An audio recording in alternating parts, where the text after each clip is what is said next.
3। Hey guys, আসসালামু আলাইকুম, welcome my new blog. তো কেমন আছেন আপনারা? আশা করছি অনেক বেশি ভালো আছেন। তো আমরা অনেক দিন ধরে ভাবতেছিলাম যে কোনো এক সুইমিং পুলে আমাদের যাইতে হবে সুইমিং করার জন্য, কিন্তু গত 3 থেকে 4 দিন টানা বৃষ্টি পড়তেছিল, কোনো রোদ ছিল না, তাই সুইমিং পুলে যাইতে পারি নাই। কিন্তু আজকে সকালে এত পরিমাণ গরম বাড়ছে যে যা বলার বাইরে। তো আমরা 3 বন্ধু রেডি হয়ে একটি অটোতে উঠে যাই আমরা। তো অটোর আয়না থেকে আমাকে দেখা যাচ্ছে গাইস। তো এখানে অটোলা ভাইয়া বলতেছে হাত দিয়ে যে ভিডিও করলে আমাকে একটু দেখাও, কারণ তোমার ভিডিওটি যদি ভাইরাল হয় তাহলে আমি একটু ভাইরাল হবো। তখন আমি বলে যে আমার ভিডিওতে আসতে গেলে টাকা লাগে, টাকা কি দিবেন? কিন্তু সেই কথাটিতে নারাজ, তাই আমি বললাম যে টাকা দিতে পারবো না, ফ্রিতে নিয়ে যান। যাই হোক, অটোলা ভাইয়া আমাদের পরিচিত, তাই জায়গা মতো আমাদের নামিয়ে দিয়ে ঠিক টাকা নেই। তো গাইস আমরা আবার বাসে উঠে পড়বো। তো আমরা কিছুক্ষণ বাসের জন্য অপেক্ষা করতে করতে ঠিক বাসে উঠে পড়ি আমরা। কিন্তু আমরা বাসে তো উঠে পড়ি কিন্তু একদম লাস্টের সিটও, কারণ সামনে সবগুলা সিট একদম ভর্তি হয়ে পড়ে আছে। তো গাইস ভিডিও করার সময় এত গরম লাগতেছিল যা বলার বাইরে, কিন্তু আপনাদের বলতেছিলাম যে আমি অনেক চিল মুডে আছি। আর এদিক দিয়ে তো আমার বন্ধু মেয়েদের সাথে চ্যাটিং করতে সে ব্যস্ত। আর এদিক দিয়ে বাসটি এখনো ছাড়ে নাই, যে কোনো পিছনে একদম গরম লাগতেছিল। তো বাসওয়ালা ভাইয়া অবশেষে বাসটি ছেড়েই দিল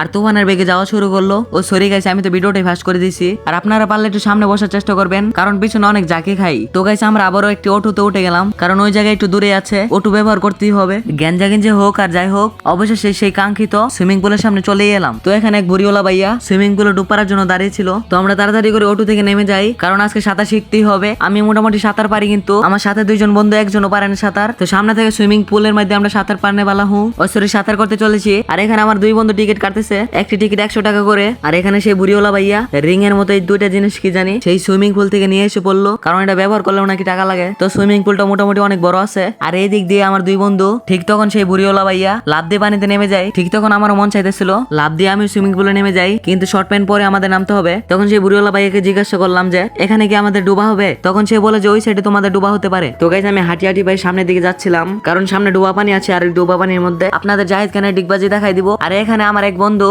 উড়া দুরা হাতার শেখার চেষ্টা করতেছে। তো ওকে আমিও বললাম যে তুমি বাচ্চা থাকো, চিরকাল ছিঁড়া খায় ঘুরার বাল। আর এই সুইমিং পুলের আশেপাশে দূর দূরান্ত পর্যন্ত কিছু দেখা যাচ্ছে না। তো গাইস আপনারা কি করে ডিগবাজি দিবেন এটা শিখেন।